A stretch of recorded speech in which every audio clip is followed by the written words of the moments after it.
Malam itu bulan purnama menyembul di balik awan tebal, memancarkan cahaya dingin yang menerangi kampung kecil bernama Desa Sukadamai.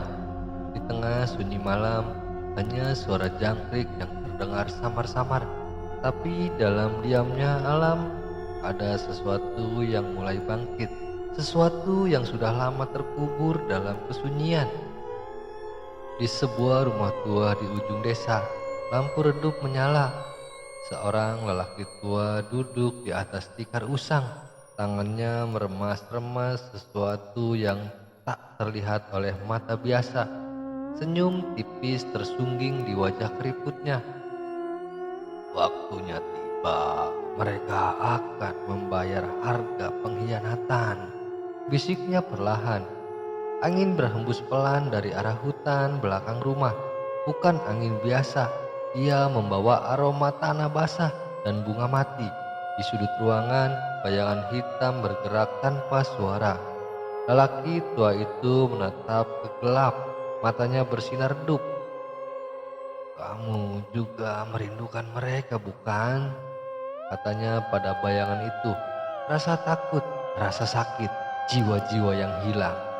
Ia tertawa pelan, tapi tawanya tidak seperti manusia biasa. Itu lebih seperti suara rantai yang digesekkan satu sama lain, menusuk telinga dan membuat bulu kuduk berdiri. "Aku akan membuka jalannya lagi untukmu." Di luar, burung hantu menjerit panjang, dan dari dalam rumah tua itu terdengar bisikan pelan. "Duke hitam bangkit lagi." Assalamualaikum warahmatullahi wabarakatuh. Kembali lagi bersama kami di Kreator Amatir Komik. Kali ini kita akan kembali membacakan cerita yang berjudul Bayangan Kematian. Kita langsung saja ke ceritanya. Matahari pagi menyelinap masuk melalui celah tirai kamar Rizky. Pemuda 25 tahun itu masih tergolek lemas di tempat tidur. Sementara ibunya, Ibu Endang, sudah bersiap membuat sarapan. "Rizky, bangun, ini sudah siang," teriak Ibu Endang dari dapur. Rizky mengusap matanya. "Ya Bu, bentar lagi." Setelah mandi dan berganti baju, Rizky turun ke bawah. Ia baru saja kembali ke desa setelah bertahun-tahun bekerja di Jakarta. Kota besar itu telah mengubahnya menjadi orang yang skeptis, logis, dan tidak percaya pada hal-hal mistis. "Kamu ingat Pak Joko?" tanya Ibu Endang sambil menyuapkan nasi goreng hangat. Rizky mengernyit. "Yang dulu sering main sulap di depan warung?" "Iya, dia sekarang jadi dukun," ujar Bu Endang. "Dukun? Serius? Yang pentol itu?" tanya Rizky. Ibu Endang menggeleng pelan. "Jangan remehkan dia. Banyak orang hilang akal ketika menghadapi dia. Bahkan polisi pun tidak bisa menyentuhnya." Rizky tertawa kecil. Ibu ini masih percaya dukun aja. Tapi entah mengapa setelah kata-kata itu terucap, angin sepoi-sepoi di ruangan itu mendadak berhenti, seperti waktu yang membeku. Di luar rumah, setelah sarapan, Rizky memutuskan untuk keluar dan menjelajahi desa yang pernah menjadi rumah masa kecilnya. Udara pagi begitu segar dan suara burung berkicau. Suara burung berkicau riang dari pohon-pohon tua. Namun saat ia melewati sebuah rumah tua di ujung jalan, sesuatu menarik perhatiannya. Tirai di jendela bergerak meski tidak ada angin. Rizky berhenti, matanya menatap pintu kayu usang yang tampak seperti belum tersentuh selama bertahun-tahun. "Siapa di situ?" katanya lirih. Tidak ada jawaban. Ia mengambil langkah maju. Tiba-tiba suara tertawa kecil terdengar dari dalam rumah. Ringan, tapi menusuk telinga. Rizky mundur cepat, hatinya mulai tidak nyaman. Pasti cuman anak kecil iseng, gumamnya mencoba meyakinkan diri sendiri. Beberapa jam kemudian Rizky bertemu dengan teman lamanya, Andi, yang masih tinggal di desa. Loh, balik ke sini juga akhirnya? Tanya Andi sambil menepuk bahunya. Iya, pengen istirahat sebentar, capek kerja di kota.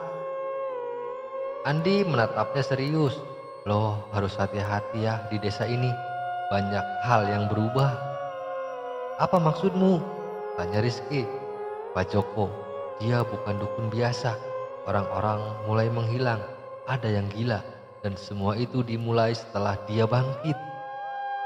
Rizky mendengarkan tanpa ekspresi jelas, tapi dalam diam, firasatnya mulai goyah. Aku kan gak percaya hal-hal begitu. Tapi entah mengapa bayangan rumah tua tadi pagi kembali muncul di pikirannya, dan entitas yang tinggal di dalamnya seperti mulai memperhatikannya. Malam itu langit desa Sukadamai dipenuhi awan tebal. Bulan tak terlihat, seolah menyembunyikan sesuatu yang besar akan terjadi. Angin bertiup pelan, membawa aroma tanah basah dan daun kering yang berserakan di jalan-jalan sempit. Rizky duduk di beranda rumahnya sambil menatap gelap. Ia baru saja pulang dari ngobrol lama dengan Andi, teman lamanya. Kata-kata Andi masih terngiang-ngiang di kepalanya. Loh, harus hati-hati ya. Dia bukan hanya dukun biasa. Ia menggeleng pelan. Aku gak percaya hal-hal begitu, gumamnya pada diri sendiri. Tapi entah mengapa malam ini terasa berbeda. Suasana desa yang biasanya tenang terasa seperti tertekan, seperti ada sesuatu yang mengintai dari balik bayangan. Sekitar pukul 2 dini hari, Rizky terbangun karena mendengar suara aneh dari dalam rumah. Bukan suara pintu atau angin, melainkan suara bisikan. Rizky, kamu sudah pulang akhirnya. Suara itu rendah, serak, dan menusuk telinga. Ia bangkit perlahan dari tempat tidurnya, jantungnya berdetak kencang. Siapa di situ? Katanya pelan, tapi tidak ada jawaban. Ia keluar kamar dan melihat ke ruang tamu. Rumah masih dalam keadaan gelap. Ibunya belum bangun. Semua tampak normal. Namun saat ia hendak kembali ke kamar, kamu ingat aku? Sebuah suara tiba-tiba terdengar tepat di belakangnya. Rizky berputar cepat. Di depannya berdiri seorang lelaki tua. Tubuhnya kurus, wajahnya penuh keriput, dan matanya memancarkan cahaya meredup seperti api yang hampir padam. Di tangannya ia memegang sebuah boneka kayu kecil yang ditancapi banyak jarum. Pak Joko, gumam Rizky. Lelaki itu tersenyum tipis. Kamu tetap sama, masih sombong, masih tidak percaya pada dunia yang lebih besar darimu. Apa yang kau mau? Kenapa kamu ada di sini? Tanya Rizky. Pak Joko melangkah maju. Setiap langkahnya terdengar ringan, seperti tidak menyentuh lantai. Kamu yang datang ke sini, nak. Kamu yang mengganggu ketenangan kami, dan sekarang kamu harus membayar harga atas kesombonganmu. Rizky mundur perlahan. Aku gak takut sama kamu. Aku bukan anak kecil lagi, ujar Rizky. Takut atau tidak bukan masalahnya. Kekuatanmu tak bisa menghalau apa yang sudah terlalu lama hidup, ujar Pak Joko tertawa pelan. Apa maksudmu? Tanya Rizky. Duke hitam, dia yang memberiku kekuatan, dia yang membuatku abadi, dan sekarang dia mulai tertarik padamu. Rizky mengerat keras alisnya. Duke hitam, siapa itu? Pak Joko menatapnya dengan mata tajam. Dia bukan manusia, bukan roh biasa. Dia adalah penghisap jiwa. Dan kamu adalah mangsa berikutnya. Sebelum Rizky sempat merespon, Pak Joko melemparkan boneka kayu itu ke arahnya, dan saat boneka itu menyentuh dinding, terdengar suara jeritan keras dari dalam rumah. Jeritan ibunya. Rizky berlari ke kamar ibunya. Pintu terbuka dan di dalamnya Ibu Endang tergeletak di lantai. Napasnya tersengal-sengal, matanya terbuka lebar, tapi tak fokus, seolah tengah melihat sesuatu yang tak bisa dilihat oleh mata biasa. Rizky berlutut di sampingnya. "Bu, ibu kenapa, Bu?" ujar Rizky. Tapi Ibu Endang hanya berkata satu kalimat, "Jangan percaya bayanganmu sendiri, mereka bisa mengambil alihmu." Lalu ia pingsan. Di sudut ruangan, Pak Joko sudah menghilang. Yang tersisa hanyalah bekas jejak kaki berdarah di lantai. Dan pertanyaan besar di kepala Rizky, siapa sebenarnya Duke Hitam? Pagi itu, langit desa Sukadamai terlihat murung. Awan tebal menyelimuti desa seperti kabut kematian yang belum tersentuh angin. Di dalam rumah Rizky sederhana milik keluarga Rizky. Suasana tegang dan penuh kecemasan. Ibu Endang masih terbaring lemah di tempat tidur. Napasnya tersengal-sengal meski tak ada luka fisik yang terlihat. Matanya kadang bergerak cepat di balik kelopak, seolah tengah bermimpi buruk yang tak bisa ia hindari. Rizky duduk di samping ibunya. Tangannya menggenggam erat tangan Ibu Endang yang dingin. Dalam diam, ia menyesali semua kata-katanya semalam. "Aku harus percaya, aku harus percaya." Saat matahari mulai naik, pintu rumah diketuk perlahan. Rizky membuka pintu dan melihat seorang lelaki tua berdiri di sana. Tubuhnya tinggi kurus, memakai jubah hitam usang dengan selendang merah pudar di leher. "Ki Suryo," ucap Rizky pelan. Lelaki tua itu mengangguk. "Aku sudah menduga sesuatu akan terjadi dan ternyata mereka benar-benar sudah mulai bergerak." Rizky mundur sedikit untuk memberinya jalan masuk. Ki Suryo langsung menuju keranjang Ibu Endang. Ia meletakkan tangan di dahi wanita itu lalu menutup matanya sejenak. Beberapa detik kemudian ia membuka mata dan menatap Rizky dengan pandangan serius. "Dia kena santet tingkat 2, bukan santet biasa. Ini jenis baru, dibuat oleh tangan-tangan gelap yang punya hubungan langsung dengan Duke Hitam." Duke Hitam lagi? Rizky mengernyit. Siapa dia sebenarnya? Mengapa dia ingin menyakitiku? Ki Suryo duduk di kursi kayu dekat ranjang. Suaranya rendah tapi tegas. "Duke Hitam bukan manusia. Dia adalah entitas kuno yang hidup dari rasa takut dan kesombongan manusia. Dia tidak bisa mati karena dia tidak memiliki tubuh, tapi ia butuh wadah, dukun, paranormal, atau bahkan orang biasa untuk melakukan kehendaknya." Rizky mendengarkan dengan napas tertahan, dan Pak Joko hanya salah satu dari sekian banyak wadah yang pernah ia gunakan. Di sisi lain, malam harinya Rizky tertidur di samping ibunya. Kelelahan membuatnya tertidur meskipun hati penuh kekhawatiran. Namun saat ia tertidur, mimpi buruk datang. Ia berada di hutan belakang rumah. Pohon-pohon tinggi menjulang tanpa daun, menciptakan bayangan aneh di bawah bulan darah. Angin bertiup kencang, membawa suara bisikan. "Kamu, kamu, kamu." Rizky berjalan perlahan, mencoba mencari asal suara. Tiba-tiba ia melihat patung kayu besar di tengah hutan. Patung itu mirip manusia, tapi wajahnya tidak jelas. Di dadanya tertancap puluhan jarum berdarah, dan di belakang patung itu berdirilah Pak Joko. "Kamu pikir kamu bisa melawan kami?" katanya dengan suara parau. "Kamu bahkan tak tahu arti takut yang sebenarnya." Sebelum Rizky sempat menjawab, jarum-jarum dari patung itu terbang ke arahnya. Rizky berteriak dan bangun dari tidurnya. "Loh, mimpi buruk?" tanya Ki Suryo yang duduk di pojok ruangan. "Iya, tapi rasanya nyata banget. Aku melihat Pak Joko dan ada patung besar dan jarum-jarum." Ki Suryo menghela napas panjang.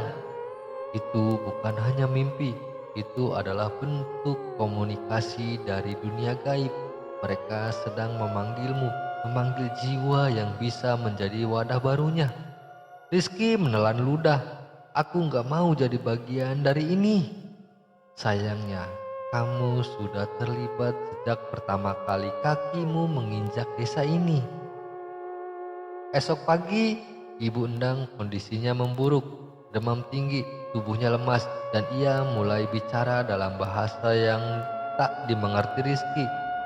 Ki Suryo berkata bahwa satu-satunya cara untuk menyelamatkannya adalah dengan melakukan ritual pemecah santet, ritual yang sangat berbahaya. "Kamu harus siap kehilangan sesuatu, nak. Dalam ritual itu kita harus bertaruh nyawa." Rizky menatap pamannya dengan mata penuh keteguhan. "Kalau itu harga yang harus aku bayar, maka aku siap." Langit malam penuh bintang, tapi desa Sukadamai tetap dalam bayangan gelap. Di sebuah lapangan kosong dekat hutan belakang rumah, api ritual menyala rendah. Angin berhembus perlahan, membawa aroma dupa dan tanah basah. Di tengah lingkaran batu tua, Ki Suryo menatap Rizky dengan ekspresi serius. "Kamu yakin?" tanyanya pelan. Rizky menelan ludah. Ia melihat ke arah Ibu Endang yang terbaring lemah di atas tikar. Napasnya tersengal-sengal, wajahnya pucat. "Saya siap," jawab Rizky menatap. Ki Suryo mengangguk. "Kalau begitu, kita mulai." Dengan gerakan lambat namun pasti, Ki Suryo meletakkan benda-benda ritual di sekeliling lingkaran. Ada kain putih, air kelapa muda, garam laut, dan sirih. Dan patung kayu kecil yang dibuat menyerupai bentuk manusia. Ia lalu memanggil Rizky. "Duduk di sini, tanganmu di atas kepalamu sendiri. Jangan buka mata sampai aku bilang." Rizky menurut, hatinya berdebar keras. Ini pertama kalinya ia terlibat langsung dalam dunia gaib seperti ini. Ki Suryo mulai membaca mantra dalam bahasa Jawa kuno. "Wahyu langit, bumi dan udara, dengarkan suara kami. Hancurkan ikatan jahat, lepaskan jiwa yang tertahan." Api ritual tiba-tiba menyala lebih tinggi. Udara di sekitarnya mulai dingin, dan kemudian, "Apa yang kamu coba lakukan?" Sebuah suara parau bergema dari segala penjuru. Suara itu menusuk telinga mereka seperti ribuan jarum tajam. Rizky membuka matanya. Di ujung lapangan berdirilah Pak Joko, tapi wajahnya tidak seperti manusia biasa.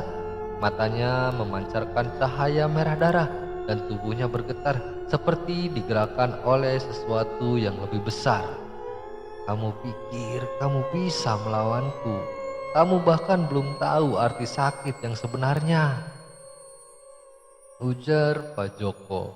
Rizky berdiri cepat. "Aku tahu apa yang kamu lakukan pada ibuku. Aku tahu kamu hanya alat baginya, tuge hitam." Pak Joko tertawa panjang. "Benar, tapi kamu salah satu dari kami sejak lahir. Darahmu, dia sudah menciumnya." Ki Suryo berseru, "Jangan dengarkan dia, Rizky. Fokus pada mantra." Namun suara Pak Joko semakin kuat.